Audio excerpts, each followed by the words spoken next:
our Hoops Mayhem Best Player of the Game from the Areza Group of Companies, JJ Aranzazo with 13 big points. JJ, muntikan na kanina kayo, no? Pero nevertheless, you were the best player of the game. Ano ba yung mga naging adjustments nyo during this game?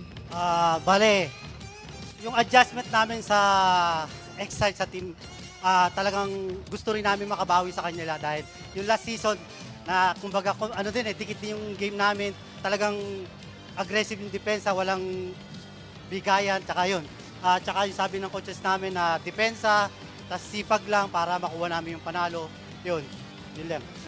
Baka meron kang mga gustong batiin at pasalamatan.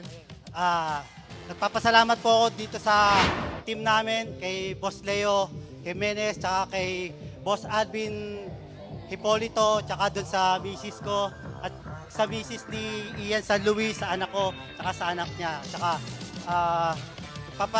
shoutout po pala kay Boss Dado Espinosa at kay Boss Adrian Lucas Bersamin at tsaka Team Red Palace Ninja sa OP. Yun, maraming salamat. Alright, once again, that is our Hoops Mayhem Best Player of the Game, JJ Aranzazo. He will be receiving a vouchers from the SM South Mall and a gift pack from Cable Link.